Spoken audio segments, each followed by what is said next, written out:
All right, Shalom. Before we get started, I want to start off by saying Barakatah Yahweh, Bahasham Yahweh Shai, Bahasham Chakwadash. Double honors to the apostles and elders, a great millstone to do rule and teach well, that have taught us his truth through the Holy Spirit. Peace salutations to the elect, 144,000, and the multitude scattered to the four corners of the earth. This is Brother Loyal with GMS Wisconsin. Lord willing, through the Spirit of Yahweh, Shemel Shai, can edify somebody. So, I want to do a breakdown on Luke chapter 16. Was the parable for Lazarus and the rich man, or more, as it says in the heading, the rich man and Lazarus. Okay, because it pretty much represents a change of worlds, and that's what I'm going to change. That's what I'm going to title this lesson. Either a whole new world or a change of worlds. I was thinking of either or, but Luke, all in all, Luke 16, starting at the 19th verse, it was a parable of Yahweh Shai. Okay, he was speaking about the change of worlds between the two main characters in the Lord's movie that we call life, reality. Esau and Jacob. Esau came out first. He's the older twin of Jacob. Jacob came out second. And Esau is ruling right now, soon to lose his kingdom. And Jacob is the beginning of the next kingdom to come. So this is another parable that Yahweh Shai brought forth, okay, through the Holy Spirit. I'm going to break it down, or will y'all edify. Luke chapter 16, verse 19, it says, there was a certain rich man which was clothed in purple and fine linen and fared sumptuously every day. That's speaking about ultimately Esau, Edom, beginning with their top banking families, Amalek, you know, the small hatters, you know, the ones who have been using the banks to become ultra rich and have been using debt and, you know, all types of loopholes in the system to deceive you into making payments here and there unknowingly. Sometimes they can deceive you into paying for something, you know, or they'll force you, you know, in a subtle way. They think these banks do these things, you know. It's because these bankers have these laws and these loopholes set up in these banks and these corporations and these credit unions to railroad you, man. So Esau has fared sumptuously. These top banking families have fared sumptuously. They are the rich man that's clothed in purple and fine linen. That's written in the NLT. It says, Yahweh Shai said, there was a certain rich man who was splendidly clothed in purple and fine linen and who lived each day in luxury. That's talking about you top banking families, man. Let's go to James chapter 5. We're going to go right back to Luke 16. James 5, starting at 1. It says, go to now, ye rich men, you top banking families. Weep and howl for your miseries that shall come upon you. NLT.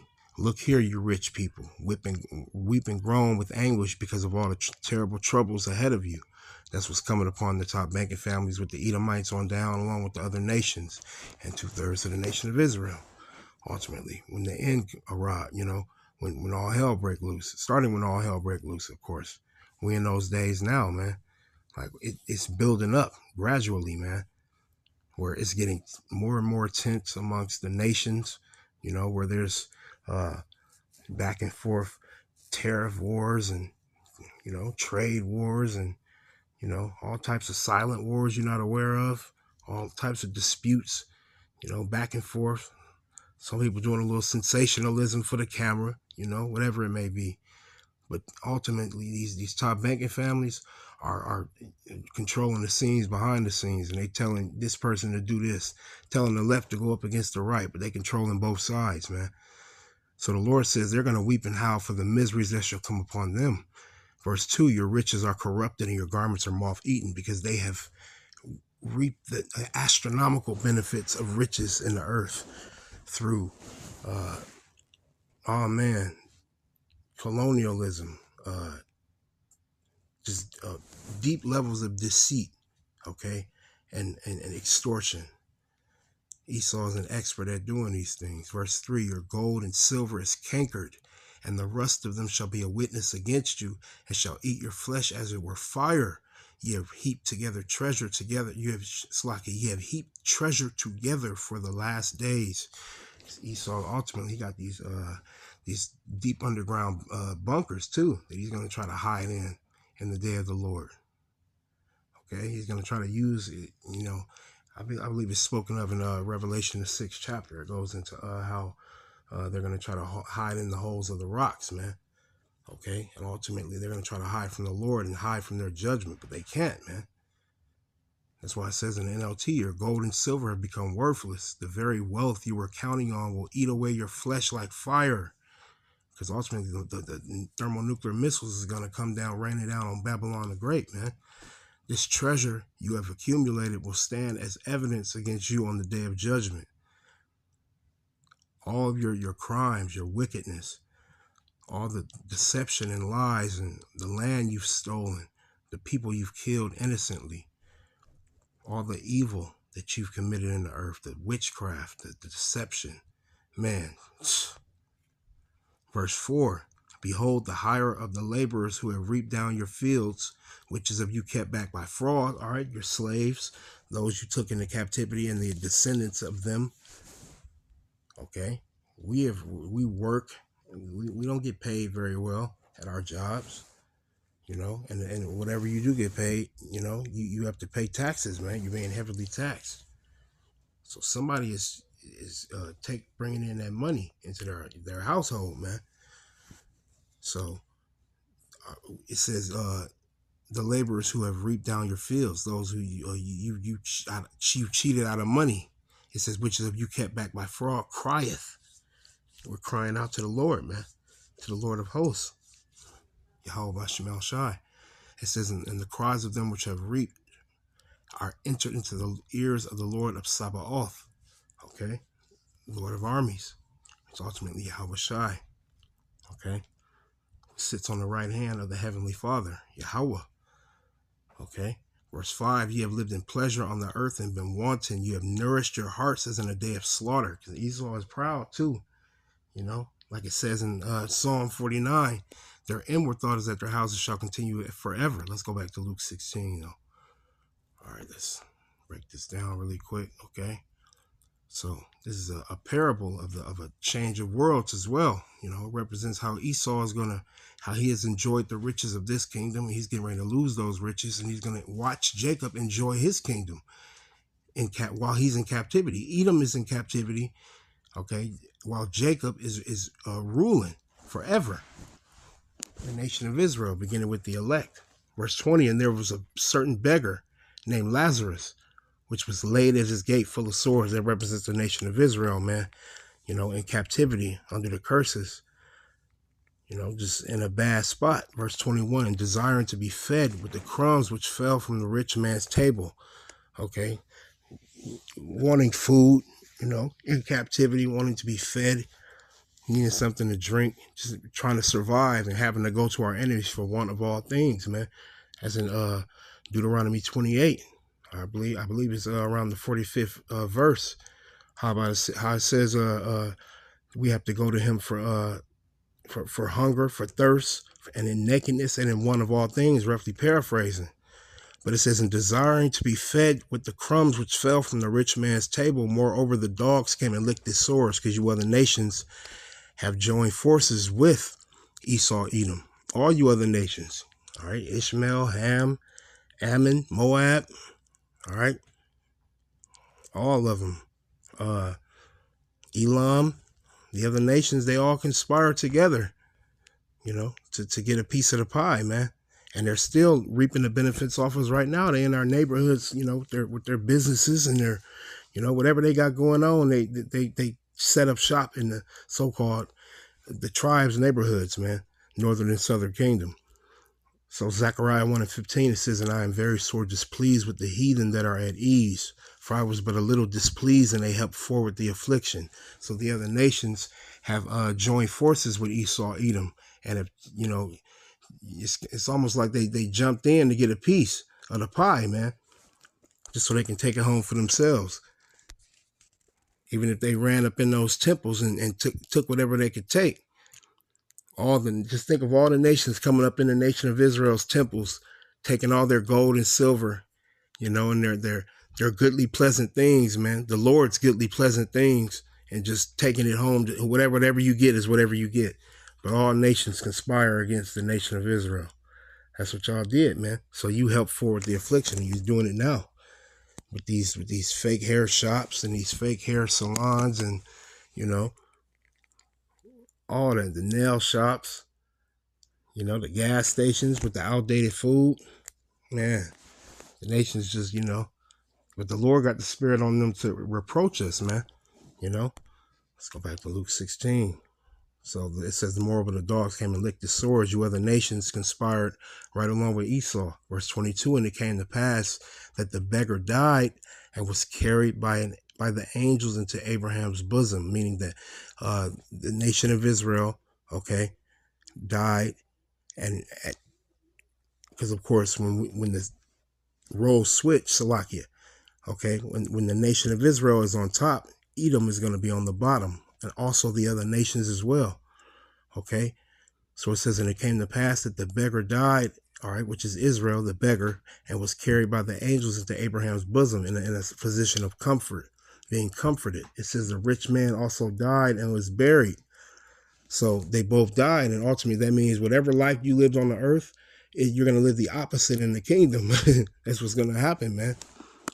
That's pretty much what this verse is saying, verse 22. And it came to pass that the beggar died, Israel, and was carried by the angels into Abraham's bosom to be comforted. It says the rich man also died. The rich man don't need to be comforted. Why? Because he's already been comforted on the earth. It says, and was buried. Verse 23, and in hell he lift up his eyes, being in torments, and seeth Abraham afar off, and Lazarus in his bosom. He like, wait a minute. He sees Lazarus, Israel, being comforted in Abraham's bosom, and he's in a position of torment. That's why it says, and in hell he lift up his eyes, because he's suffering. See? So the roles are going to switch in the kingdom. Let's go to 2nd Ezra chapter 6.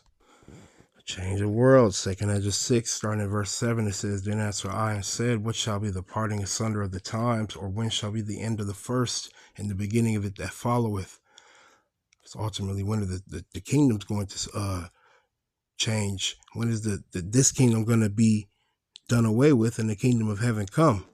Sometimes you lose your train of thought. It happens a lot. I'm going to read it again, verse 7. Then answered I and said, what shall be the parting asunder of the times? Meaning, how are you going to be able to tell one time from another? Meaning this kingdom coming to an end and the kingdom of heaven coming to fruition. It says, or when shall, Ezra asked this question to the angel. It says, or when shall be the end of the first and the beginning of it that followeth? So when is this kingdom going to end and the kingdom of heaven come? Verse 8, and he said unto me, from Abraham unto Isaac, when Jacob and Esau were born of him, Jacob's hand held first the heel of Esau. Meaning when they came out of Rebekah's womb, Jacob grabbed Esau's heel. It was symbolic of taking down his foundation. And that's what we're doing through this truth right now. This 100% truth through the spirit of Yahweh Bashim Al-Shai, bringing out the truth of what Esau has done and his history, his skullduggery, and how he has raped, robbed, and murdered, and pillaged, and deceived, and just extorted the hell out of the nation of Israel, most importantly. I mean, he's done it to all nations, but he's touched the apple of the Lord's eye, man. So, symbolically, Jacob grabbed Esau's heel when they first came out of the womb, because they were already fighting in the womb. Because we were never meant to be, close. We were meant to be enemies from the jump. It was prophesied in the book of Genesis, man. Verse 9, it says, for Esau is the end of the world, and Jacob is the beginning of it that followeth, meaning Esau is synonymous with the end of a kingdom, end of the world, because we're in his world right now, man. The world of white supremacy. It's the truth, man. White supremacy rules the ideologies of the earth, man. The ideologies of the earth are saturated in white supremacist dogma. It's centered around how Esau wanted to be in the narrative, in the news. Esau controls the narrative, man. For Esau is the end of the world, and Jacob, which is the nation of Israel, starting with the elect, is the beginning of it that followeth. So that when this kingdom ends, the kingdom of heaven is next. Let's go back to Luke 6:16. Salakia.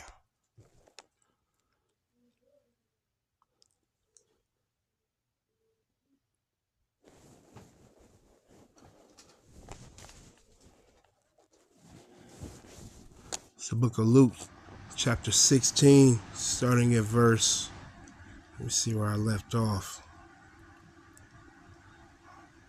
All right, verse 24.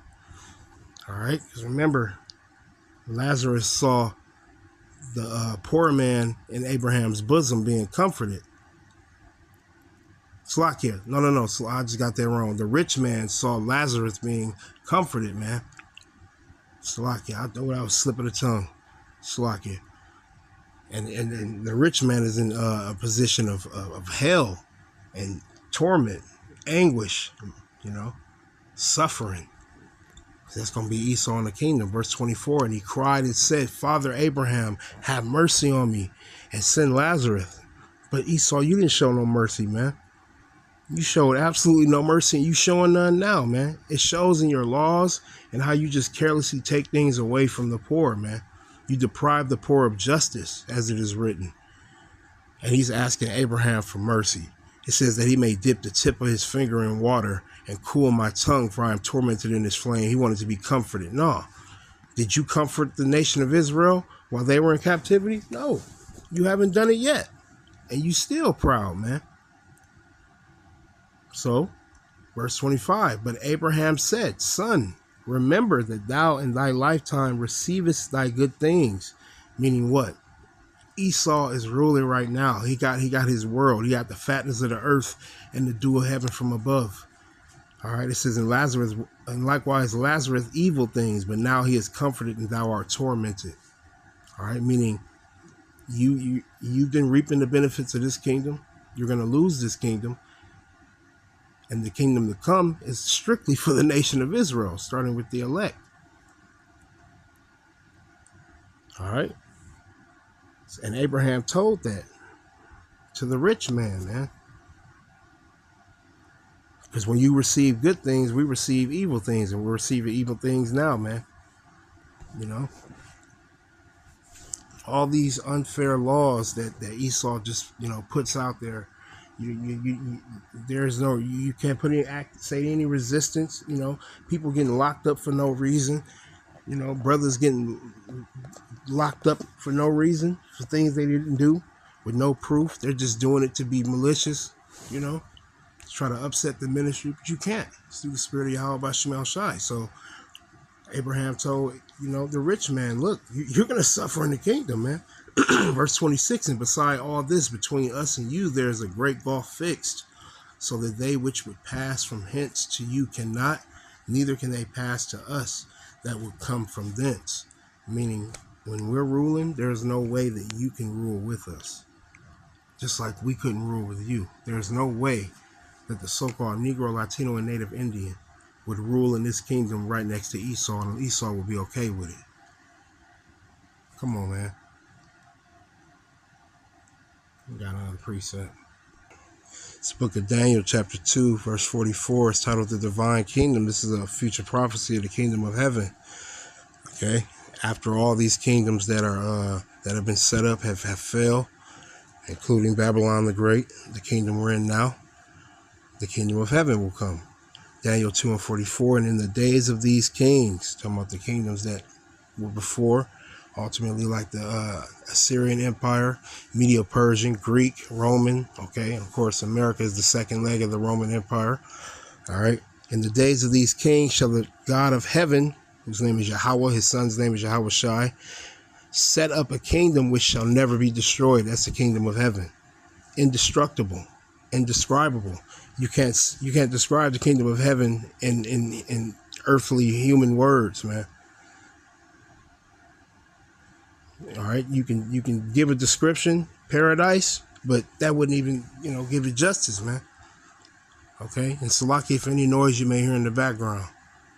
All right, it says, and the kingdom shall not be left to other people, meaning you other nations, starting with Esau, Edom, and the heathen, Ishmael, Ammon, Moab, Ham, all right, Assur, Elam, y'all not gonna enjoy the kingdom with us, because we didn't enjoy yours with you, man. First and foremost, Esau, it says the kingdom shall not be left to other people, but it shall break in pieces and consume all these kingdoms. Meaning we're going to literally slap your crown off your head and give you work assignments, man. You other nations, starting with Esau, Edom, on down, man. It says, and it shall stand forever. The kingdom of heaven shall stand forever. That's prophecy. Let's grab another one. It's the book of Micah chapter 4 and verse 1. Change of worlds, man. It's titled Peaceful Latter Days. It's the kingdom of heaven. Look what it says in NLT. The Lord's future reign. The kingdom of heaven, man. All right. Verse 1, it says, but in the last days it shall come to pass at the mountain of the house of the Lord, speaking of that tabernacle of David, man, shall be established in the top of the mountains. All the kingdoms that have ruled, and the East, ultimately Esau, Edom, the top banking families, their kingdom. All right. Our kingdom is going to be put on top of their kingdom. It says, and it shall be exalted above the hills. All the lesser kingdoms, all you heathen nations that got any type of power, and people shall flow unto it. Meaning it's going to be powerful influence, spiritual power. All right. Power never seen with the naked eye. You know, or should I say the miracles of the Lord? Ultimately, the Lord performed miracles. All right. Especially of old. All right. That's one example I can give is the Red Sea when he split it. Okay. But the kingdom of heaven is going to be so beautiful and powerful and indescribable. I can't even describe it with words, man. But it says peaceful latter days. That just sounds peaceful and like the Garden of Eden, man. But the other nations are going to have to bow down to the kingdom of heaven, where the Israelites, starting with the elect, are going to rule. Verse 2, and many nations shall come and say, come and let us go up to the mountain of the Lord. So the other nations, you heathen nations, are going to come up to the kingdom of heaven. All right. Jerusalem, Yasher Allah. Okay. You know, because ultimately we're going to have the power. We're going to have the spiritual power. We're going to rule the earth. So you're going to say, come and let us go up to the mountain of the Lord and to the house of the power of Jacob, and he will teach us of his ways, and we will walk in his paths.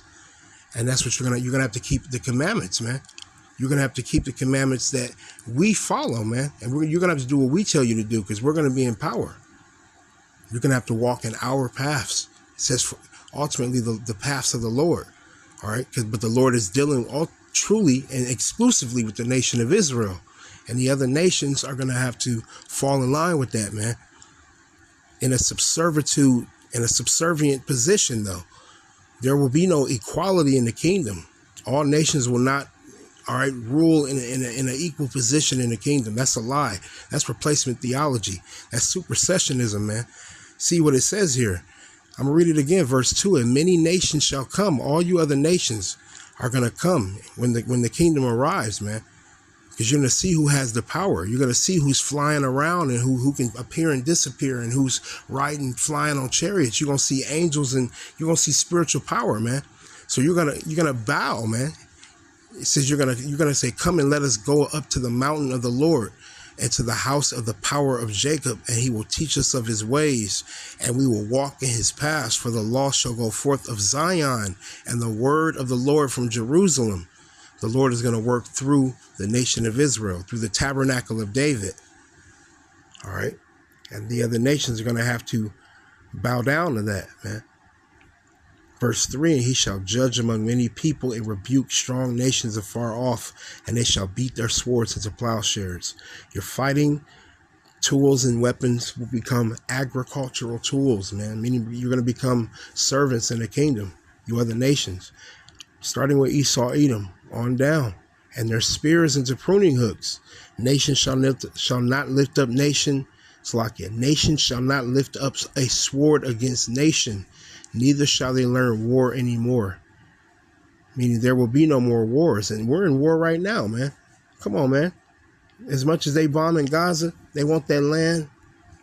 Esau wants that land, man, and he's going to do as much destruction as he has to do to get what he's trying to get, man. Because he's in power. And Esau got the spirit of Satan on him, man. But in the kingdom, it's prophesied there won't be any war. So, but there's war now, and they're trying to say that we're in the kingdom. No, we're not. We're not under the new covenant either, man. We'll grab one more. That'll be the lesson. Last precept. And Lord willing, y'all were edified. Amos 9 and 11 is titled The Restoration of Israel. It's the tabernacle of David, man. It says, in that day, all right, kingdom of heaven, will I raise up the tabernacle of David that is fallen and close up the breaches thereof. All 12 tribes will come together as one nation again. And I will raise up his ruins, and I will build it as in the days of old. It will be one. The Lord says he's going to restore our former glory. All right.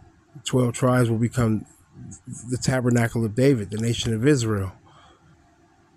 Verse 12, that they, nation of Israel, may own the remnant of Edom. Who are the Edomites? We know who the Edomites are. I mean, you can almost look at the word and be like, you know what? You can tell who the Edomites are.